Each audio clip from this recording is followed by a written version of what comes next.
Iniciamos la grabación. Perfecto, vamos a ver entonces. Iniciamos entonces a grabar la clase. Bienvenidos a su clase de física general.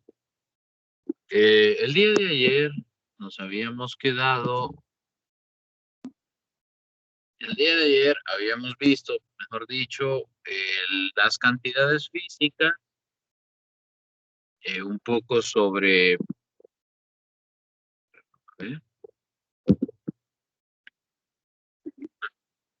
Las cantidades físicas, ecuaciones que eran dimensionalmente correctas, un poco de historia de la física.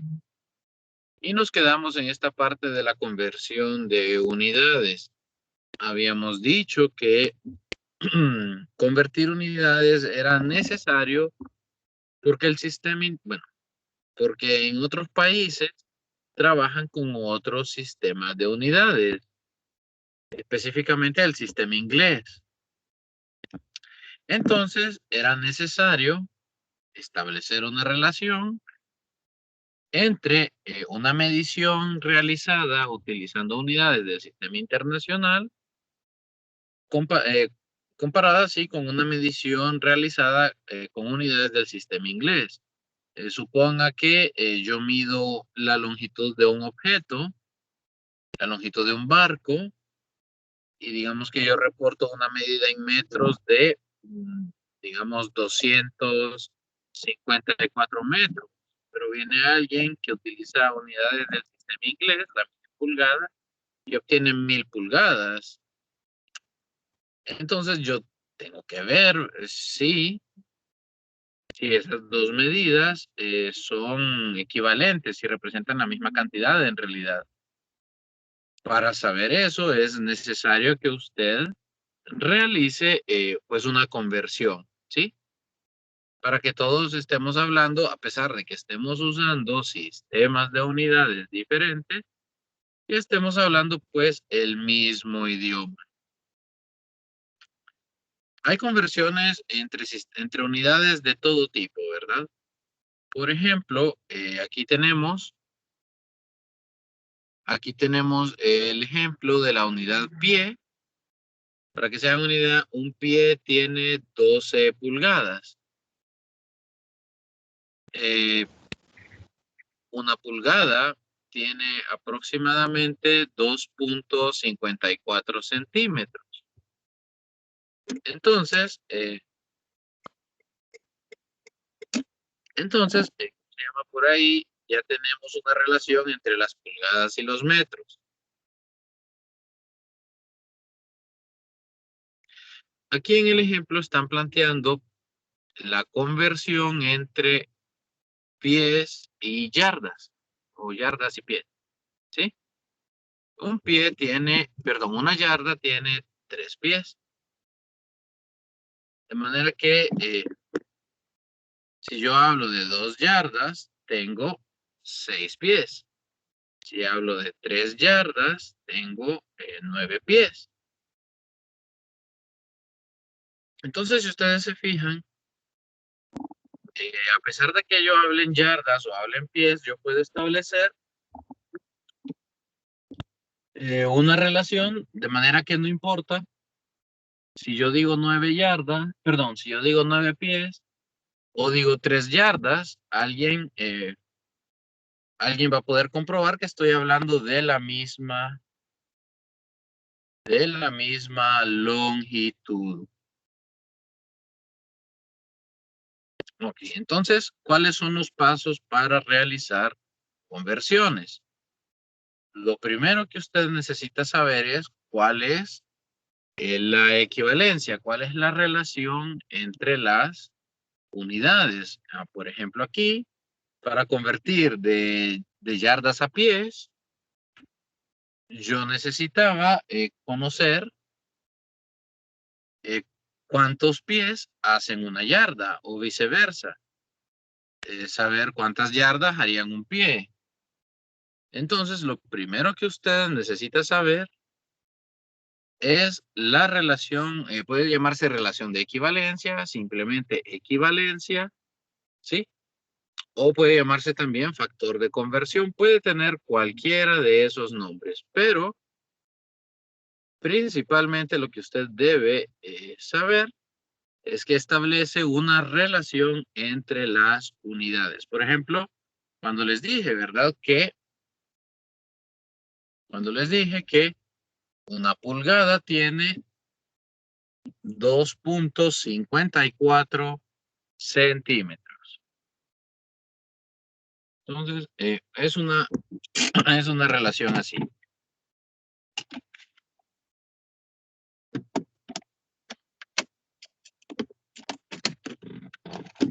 Bien, entonces, ahora sí, vamos a entrar a detalle aquí. Lastimosamente no tengo la función del lápiz para rayar, pero bueno, vamos a ver aquí. ¿Cómo hago la conversión entonces de yardas a pie? Bueno, ya conocemos el factor de conversión, ¿sí? Ya conocemos el factor de conversión. Ahora bien, digamos que vamos a agarrar este ejemplo, digamos que yo quiero convertir 12 pies, ve aquí, yo quiero convertir 12 pies en yardas. Entonces, yo sé que 3 pies hacen una yarda. Intuitivamente yo lo que voy a hacer es, ok, bueno, tengo 12 pies. Yo sé que cada 3 pies hacen una yarda. Voy a dividir 12 entre 3 y así obtengo yo el número de yardas. Pero bueno, veamos cómo se plantearía aquí. Nosotros sabemos entonces que una yarda equivale a 3 pies. Esto que ven aquí es únicamente el factor de conversión. Esto a ustedes se los va a dar el ejercicio o hay una tabla ya al inicio de todos los libros de física. Hay una tabla que establece la relación entre unidades. ¿Sí? Como ya conocemos el factor de conversión, yo sé que la unidad pies va a desaparecer. ¿Por qué va a desaparecer? Porque yo la quiero convertir en yardas. Esos pies tienen que convertirse en yardas. Por eso es que pies va a desaparecer. Por cierto, pie en inglés es feet, entonces por eso lo abrevian como FT. Quiere decir pies. No se preocupe. Ok, entonces, vamos a ver. Ok, vamos a ver. Vamos a ver. Perdón, a ver aquí.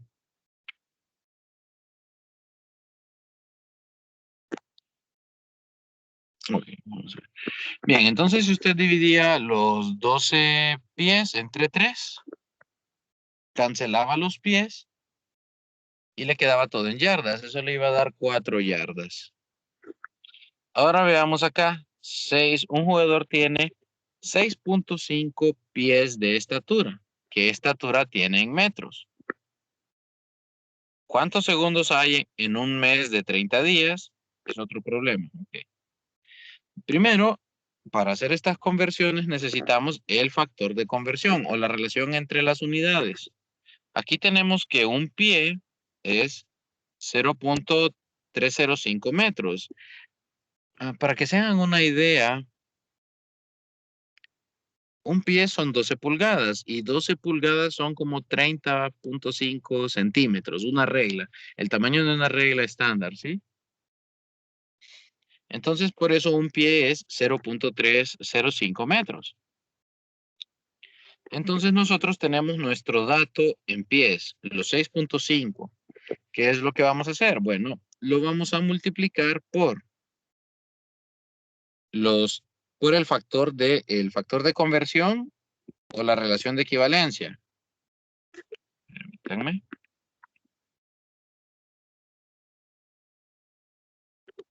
Permítanme aquí. Aquí. Entonces, tengo 6.5 pies, ese es el dato. Yo lo que voy a hacer es dividirlo entre un pie y multiplicarlo por su equivalente en metros. Yo sé que un pie tiene 0.305 metros. Entonces, 6.5 dividido 1 es 6.5. Y si ustedes hacen en su calculadora 6.5 por 0.305, obtienen el resultado de 2 metros.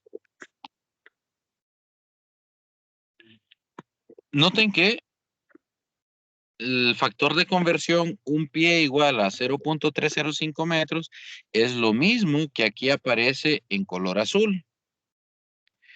¿Cómo decido quién va abajo y quién va arriba? Ok. Yo voy a colocar arriba el valor con la unidad que yo quiero que quede arriba. En este caso yo quiero que esto quede en metros. Por eso los 0.305 metros los he colocado arriba. Y si coloqué los 0.305 metros arriba, yo tengo que colocar el un pie abajo. Otra forma de describir esto, es decir, yo quiero cancelar la unidad pie, ¿sí?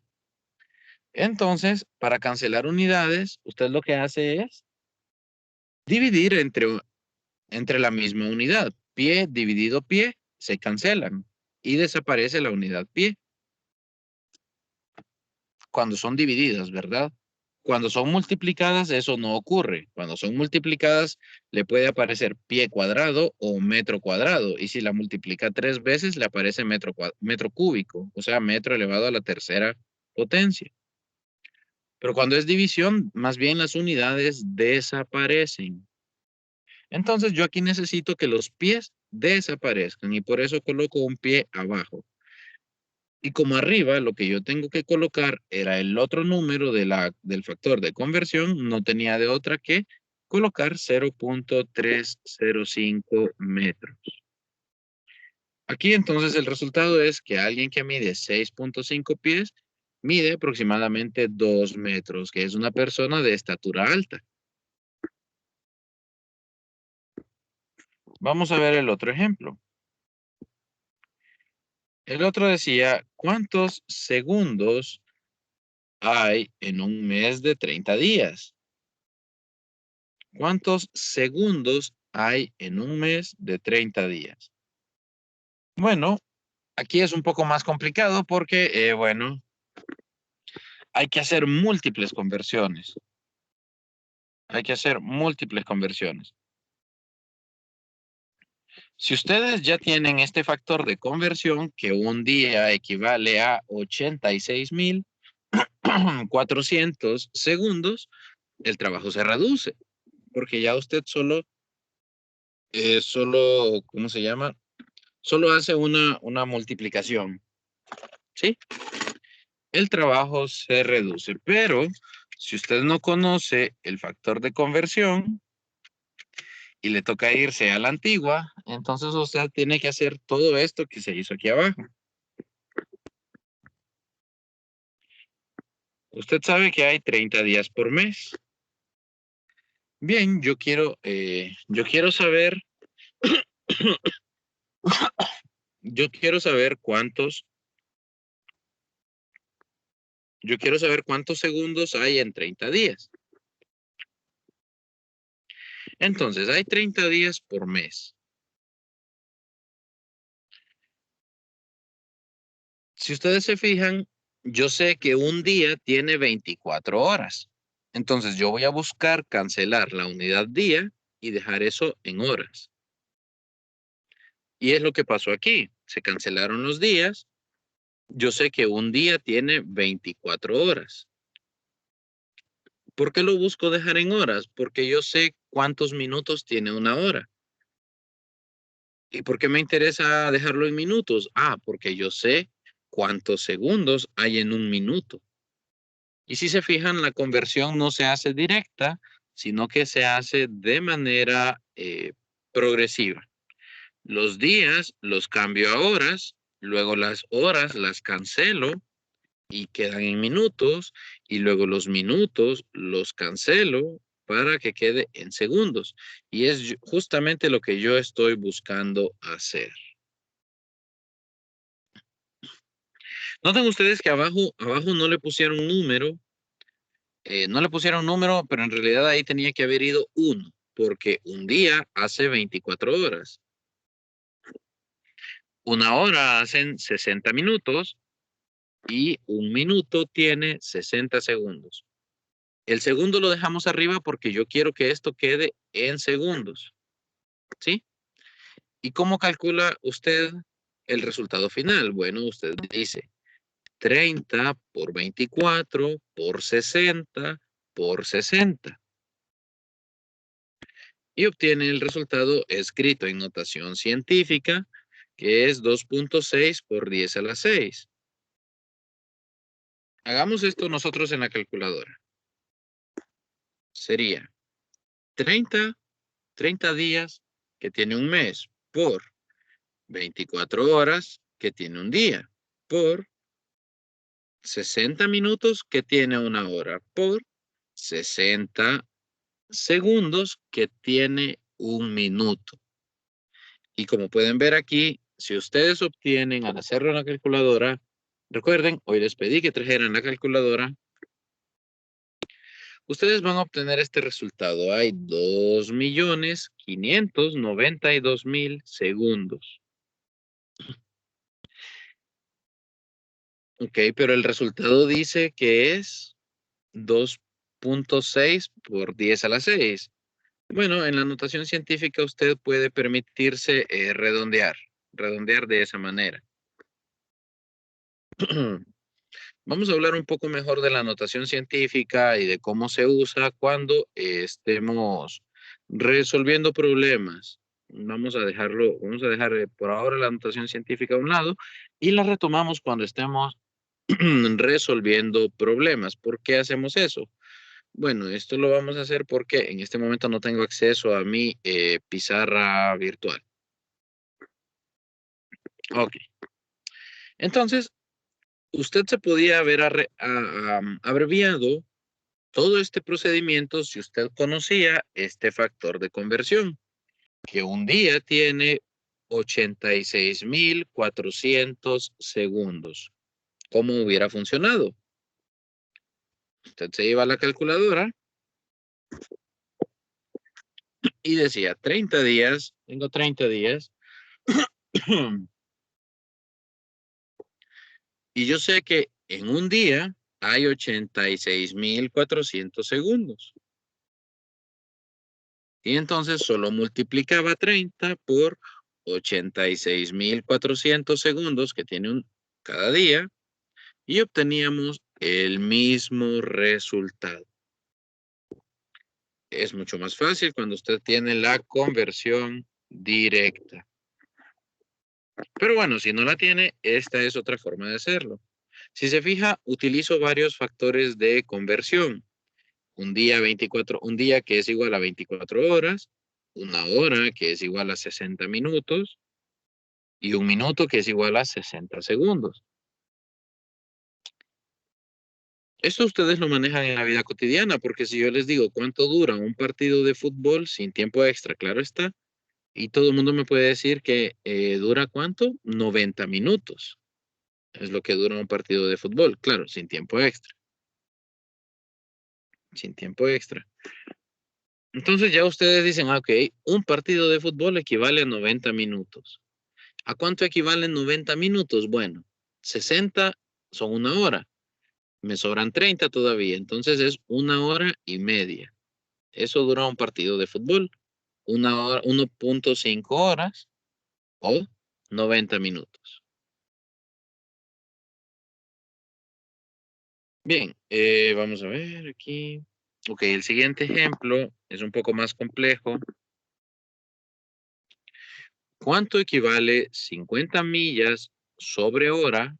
Esto se puede leer también como 50 millas por hora en metros por segundo.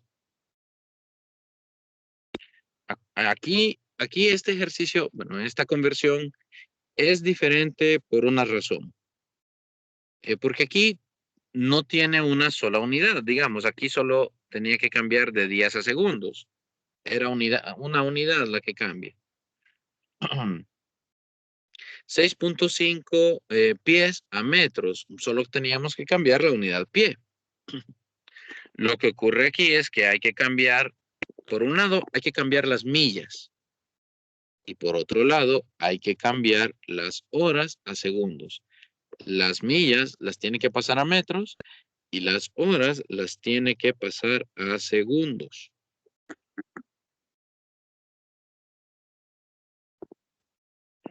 Entonces esto ya no es tan fácil. Hay que hacer dos conversiones por separado. De eso tiene que estar claro. Y para ello necesitamos conocer los factores de conversión. Veamos acá. Una milla tiene 1609 metros. Y una hora, aquí faltó el símbolo de igual, pero una hora es igual a 3600 segundos. Entonces, ¿cuánto dura la clase de física? Pues la clase de física dura una hora, o mejor dicho, dura 3600 segundos. ¿Y cuántas millas?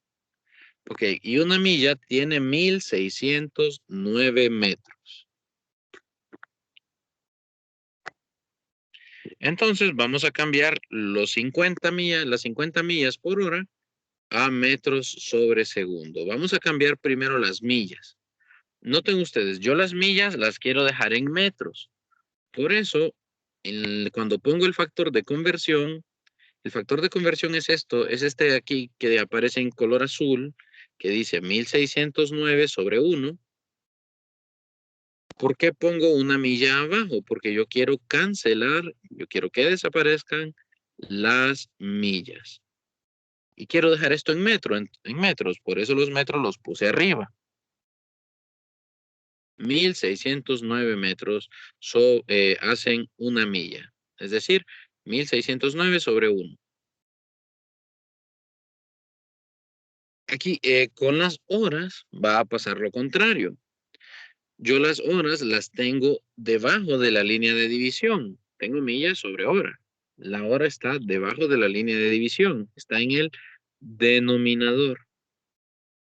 A la unidad o al valor que está debajo de la línea de división en una fracción se le llama denominador. Entonces la hora está en el denominador. De manera que yo quiero que el segundo, cuando cambie estas horas a segundos, los segundos yo también los quiero en el denominador. No los quiero arriba, los quiero abajo. Y por eso es que aquí he colocado una hora arriba sobre 3600 segundos. Los 3600 van abajo porque yo quiero que los segundos sustituyan a la hora. Y la hora estaba abajo, entonces el segundo debe quedar abajo. Esta conversión, pues, ya sería un poco, bueno, ya sería un poco diferente, porque en las anteriores, si se fijan, solamente habíamos dividido entre 1. Aquí no, aquí ya dividimos entre 3600. ¿Y cómo se hace esto en la calculadora? 50 millas por 1609 metros, que hacen una milla, dividido entre 3600 segundos, que hacen una hora. Noten que lo pongo así corrido, no ocupo paréntesis. En este caso no ocupo paréntesis. Entonces lo escribo así corrido. 50 por 1609 dividido entre 3600. Esto es igual a 22.34 metros sobre segundo.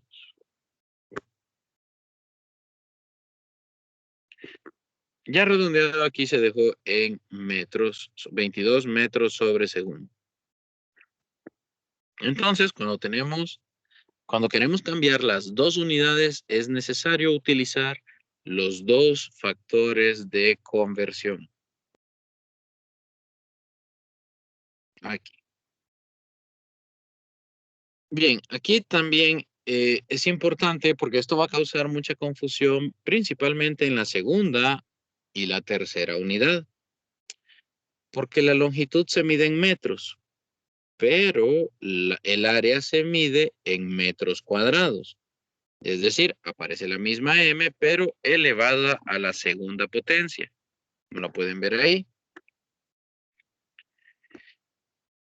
Y el volumen se mide en metros cúbicos, o sea, es la misma m, pero elevada a la tercera potencia, metros cúbicos.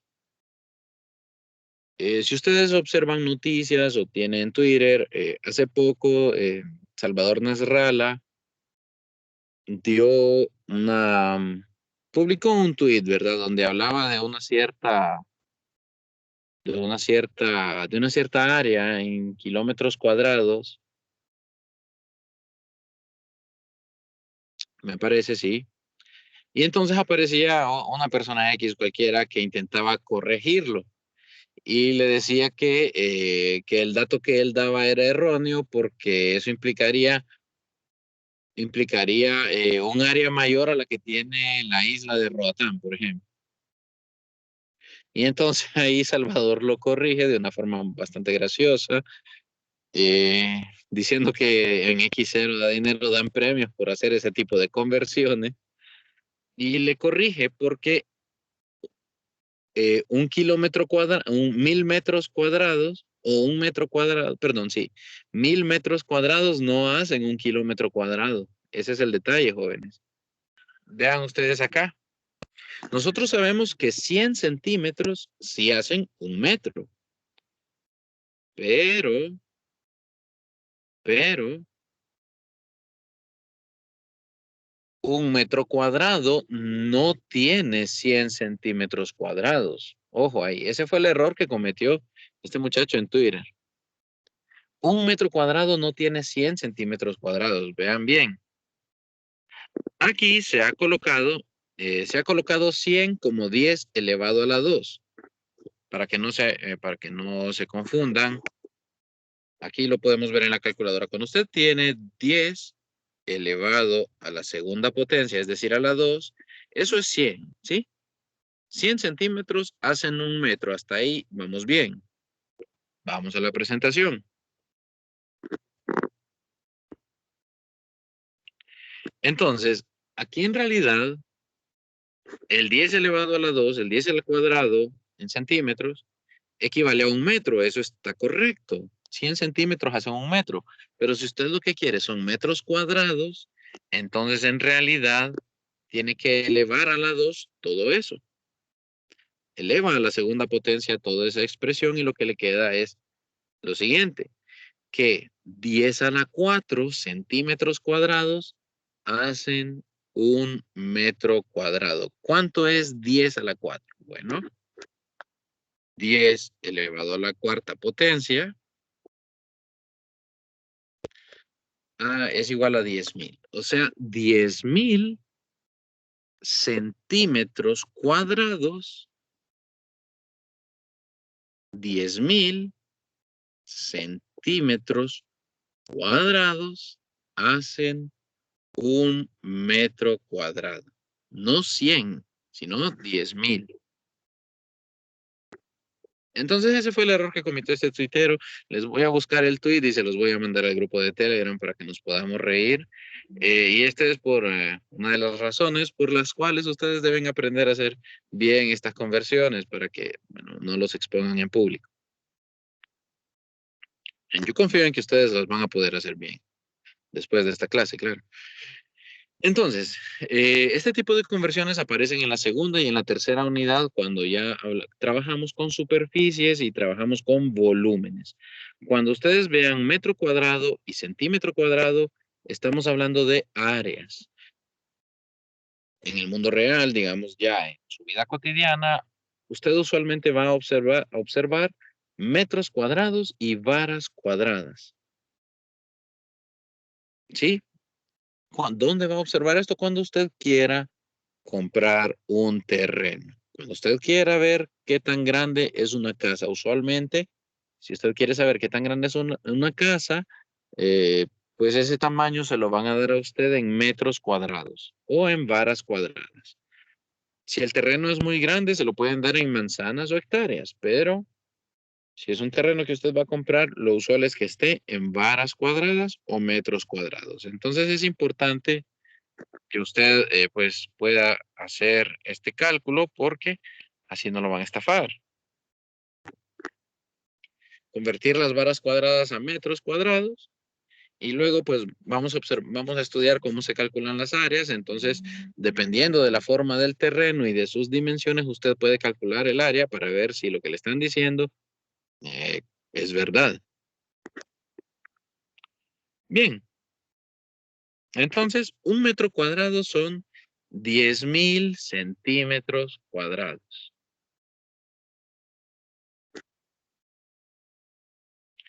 ¿Qué pasa entonces si usted tiene 2.5 metros cuadrados? ¿A cuánto equivale eso? Bueno, 2.5 metros cuadrados. Nosotros ya tenemos la conversión hecha. Yo sé que un metro cuadrado tiene 10.000 centímetros cuadrados. Recuerden que el 10.000 lo hemos escrito como 10 elevado a la 4, es lo que podemos ver aquí. Y al hacer la multiplicación, pues esto lo vamos a dejar en notación científica por facilidad. 2.5 por 10 a la 4 es 2.5 por 10 a la 4, pero estos ya son centímetros cuadrados. Estos ya son centímetros cuadrados. Entonces, es un error muy común al hacer conversiones de centímetros cuadrados a metros cuadrados o de metros cuadrados a centímetros cuadrados, es un error muy común usar la conversión de que 100 centímetros sean un metro. Es normal, es muy común. Nadie nace aprendido. Todos nos podemos equivocar. Entonces, es de recordar esto, puede usted anotarlo, poner un post-it y recordar que en realidad 10.000 centímetros cuadrados hacen un metro cuadrado. Solo para que usted lo pueda recordar. Ok. Bien, vamos a salir un poco de las conversiones y vamos a pasar a cómo se resuelven los problemas en física. Eh, toda la clase, ok, todos en la vida tenemos problemas. Siempre hay un problema que solucionar. Tiene hambre, ok, el hambre es un problema. ¿Cómo lo soluciona? Preparando comida. Pero antes de preparar comida, pues usted necesita tener comida. Y antes de tener comida, usted necesita poder obtenerla, ¿verdad? Por medios, usted trabaja, gana dinero, con ese dinero compra comida y con esa comida satisface su hambre. Entonces, un problema lleva a otro y a otro y a otro y la solución al final, pues viene siendo trabajar, ¿sí? Uno trabaja para resolver problemas y eso no lo hace solo en física, eso lo hace usted todos los días. ¿Cuál es el problema? Que tiene que entrar a clase, ¿sí? Ok, tiene que entrar a clase, ese es su problema. ¿Qué necesita para poder hacerlo? Bueno, necesita un teléfono con conexión a Internet. Perfecto. Ya solucionó su problema si tiene el teléfono con conexión a Internet. Ok, pero si no tiene teléfono, tiene que conseguir uno. Bueno, ya hay otro problema. Y tiene que, usted mira la forma de solucionarlo. Por ejemplo, ¿qué va a pasar el día del examen? El día del examen se puede cortar la energía eléctrica. Hay un corte de energía eléctrica y usted se queda sin energía eléctrica, no hay internet en su casa. Pero el examen está para ese día y el examen no se va a mover porque usted no tenga energía eléctrica. Entonces ahí usted tiene un problema. ¿Cuál es la solución? Bueno, pues usted puede utilizar los datos del teléfono y resolver el examen desde el teléfono. Ya, si usted no tiene datos o su teléfono se descargó, bueno, hay cosas que son inevitables, jóvenes, ¿sí? A pesar de que muchos problemas se pueden resolver, la mayor parte de los problemas en el mundo exterior, ya en el mundo real, digamos, no en la clase, en el mundo real, hay muchos problemas que no se pueden resolver. Afortunadamente, los de la clase sí. Y repito, toda la clase de física, toda la clase de física se trata de resolver problemas, sin excepción. Entonces, si ustedes pueden imaginarse, la vida de un físico, pues, es resolver problemas. Ok. No hay un método universal. Yo no le puedo decir, siga este paso 1, 2 y 3 y usted va a resolver el problema. No, realmente no. Es como en la vida. Nadie le puede decir a usted cómo resolver todos los problemas. Es usted quien va viendo a prueba y error cómo los resuelve. Pero sí se pueden dar unas ciertas guías. Sí es posible dar unas ciertas guías y decirlo, bueno, si usted hace este paso y luego sigue este otro paso, es más fácil que usted identifique la solución. Eso sí se puede, pero no necesariamente le va a servir para todos los ejercicios, para todos los problemas. Bien, una vez dicho esto, bueno, pasamos al método de solución de problemas. Uy, espera, aquí. Bien, el primero sería leer detenidamente el problema y analizarlo. Esto lo vamos a hacer cuando estemos resolviendo ejercicios. No se preocupen, siempre leemos bien los problemas y los diseccionamos los enunciados para ver qué quieren decir cada una de las oraciones. Donde sea apropiado, dibuje un diagrama. Hay ciertos ejercicios que se facilitan si usted hace el dibujo, ¿sí? Un diagrama de representación del problema. Anote los datos que se dan y lo que se pide. Aquí es necesario, bueno, este paso es uno de los más importantes. ¿Por qué? Porque muchas veces usted empieza a escribir ecuaciones para resolver el ejercicio, pero llega un punto donde usted dice, pero ¿qué estoy buscando aquí? No tengo idea de qué estoy buscando. ¿Qué dato es el que necesito encontrar? Eso es lo que usted puede perder de vista si no anota los datos y si no anota lo que se le pide. Luego, determinar los principios que son aplicables.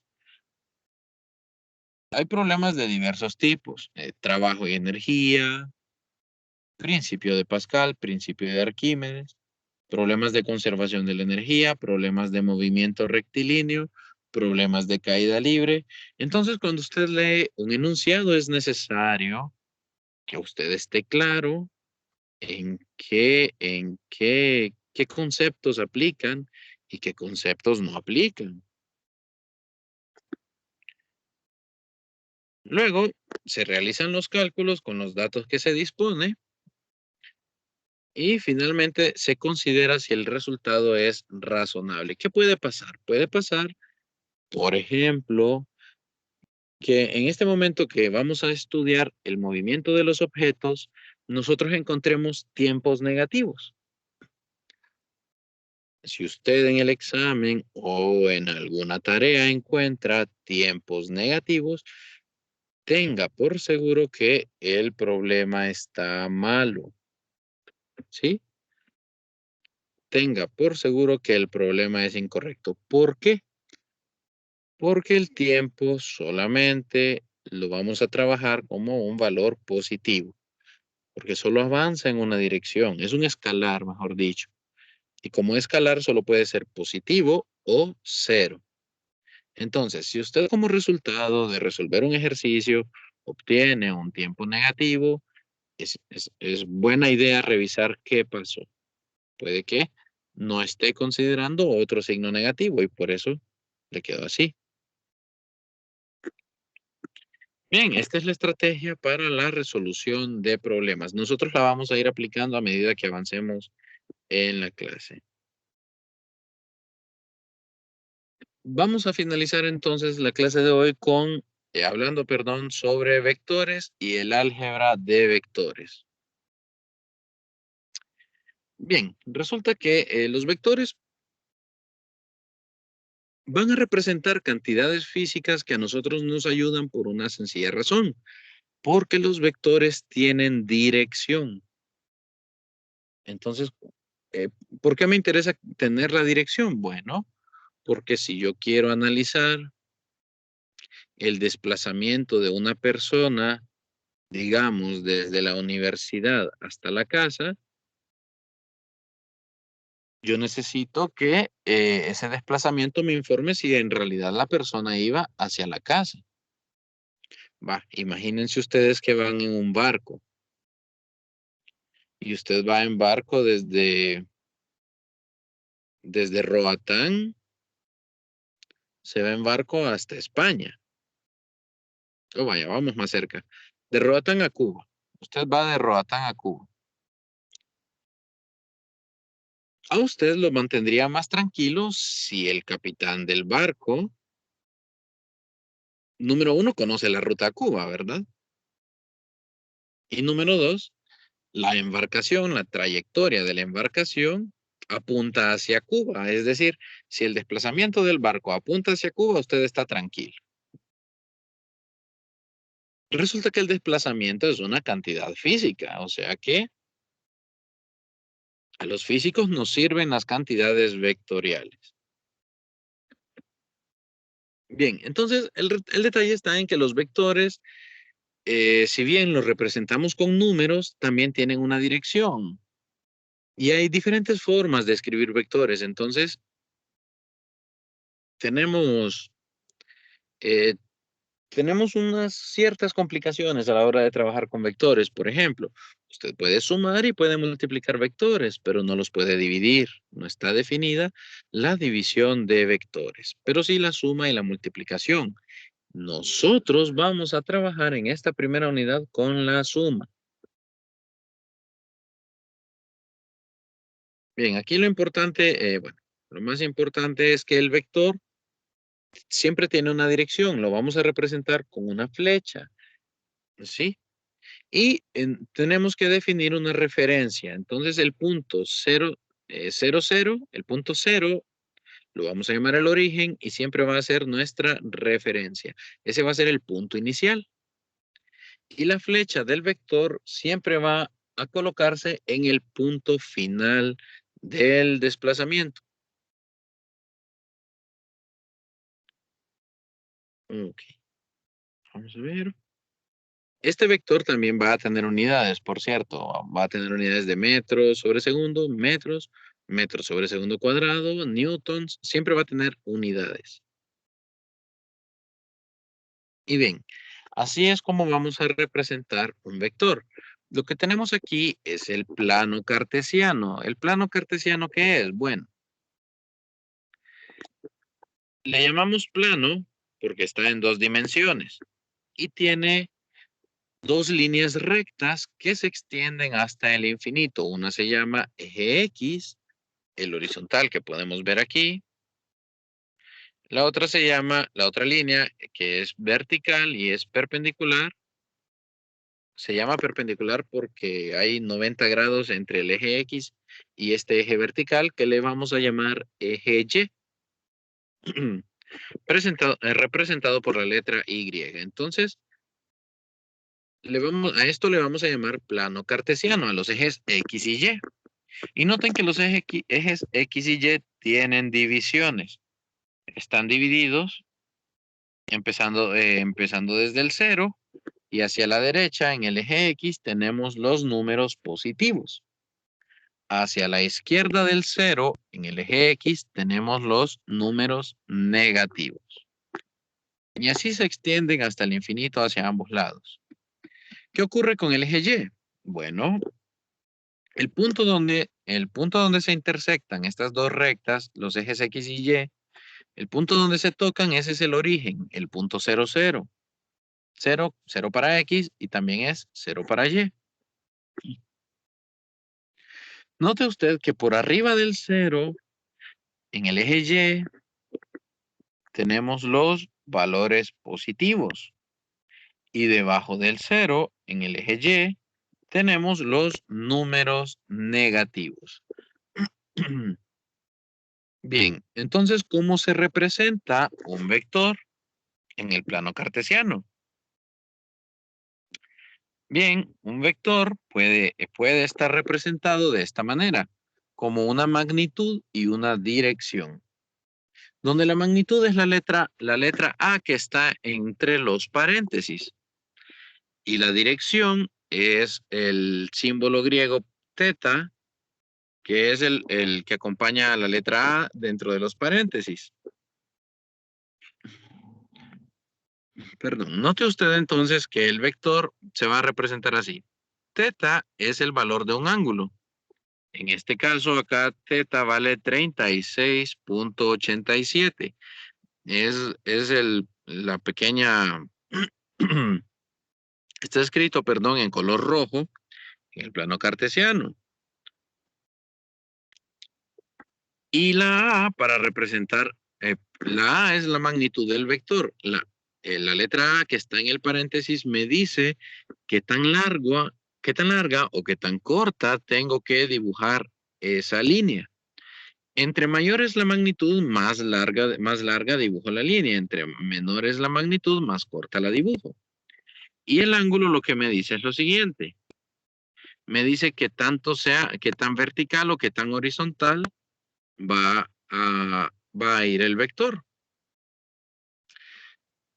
Me va a decir si la flecha debe apuntar hacia arriba, hacia abajo, hacia la izquierda, hacia la derecha, o inclinada hacia la derecha, o inclinada hacia la izquierda, o inclinada hacia la derecha, pero hacia abajo, o inclinada hacia la izquierda, hacia abajo. Eso me lo dice el ángulo. ¿Y cómo me lo dice? Bueno,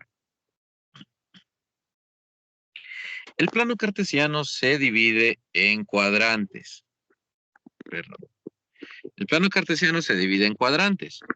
El primer cuadrante es el primer cuadrante donde está el vector A, contiene los ángulos desde 0 a 90. A la derecha en el eje X es el ángulo 0. Sobre el eje Y, en la parte de arriba, es el ángulo 90. A eso le llamamos, disculpen, a eso le llamamos primer cuadrante. Los ángulos que van de 0 a 90. Pero si el ángulo va de 90 hasta 180, 180 sería el eje X, pero a la izquierda. Es decir, del lado de los negativos tendríamos el ángulo 180. Si el ángulo va de 90 a 180, tenemos el segundo cuadrante. Pero si el ángulo es todavía más abierto y va de 180 a 270, tenemos el tercer cuadrante. Y luego, si el ángulo va de 270 de regreso hasta 0, de 270 a 0, tenemos el cuarto cuadrante. Pero cuando se completa una vuelta, es decir, ya de 270, cuando regresamos al eje X, como se ha completado una vuelta, ya no hablamos del ángulo 0, sino que hablamos del ángulo 360. Hablamos del ángulo 360. Entonces, a mí me gusta hacer esta observación. Hay personas que publican mensajes motivacionales en sus redes. Eso está bien. Darse ánimos está bien. La vida es difícil. Pero cuando dicen voy a dar un giro de 360 grados a mi vida, lo que están diciendo es que van a empezar aquí, en el eje X, van a dar toda la vuelta por todos los cuadrantes y van a terminar en el mismo lugar. Un giro de 360 grados es terminar en el mismo lugar que se encuentra actualmente. Si usted lo dice porque está bien, no hay problema, pero la mayoría de las personas que hablan de darle un giro a su vida es porque no se encuentran bien. Y si es de 360 grados, tenga por seguro que no van a seguir bien, porque van a volver a donde estaban. Ahora, hacer un giro de 180 grados a su vida es otra historia, porque usted estaba aquí en el eje X y cuando haga el giro va a terminar del otro lado. Va a terminar en una dirección opuesta a la que tenía. Ahí sí tenemos entonces un verdadero cambio de vida. Bien, Entonces, decíamos que el vector va a tener una magnitud y va a tener un ángulo. El ángulo representado por la letra teta y la magnitud representada por la letra A. Pero resulta que, bueno, y acá tenemos, si se fijan, los valores de X y Y para el primer cuadrante, ambos son positivos. Esto solo es para que lo tengan en cuenta siempre. En el segundo cuadrante, la X es negativa, como era de esperarse, porque estamos a la izquierda del cero. La X es negativa, pero la Y sigue siendo positiva. En el tercer cuadrante, ambos X y Y son negativos. Y en el cuarto cuadrante, la X es positiva y la Y es negativa. ¿Por qué me interesa saber eso? ¿Por qué me interesa saber eso? Esto es importante. Porque si bien el vector como tal, usted lo puede tener como una magnitud y un ángulo, también es posible que el vector lo tenga como una componente horizontal y una componente vertical. Y usted debe saber dónde colocar cada uno. Para saber dónde va a colocar cada uno, será necesario entonces que entre en la siguiente clase. Nos vamos a quedar por aquí, jóvenes. Muchas gracias por su atención.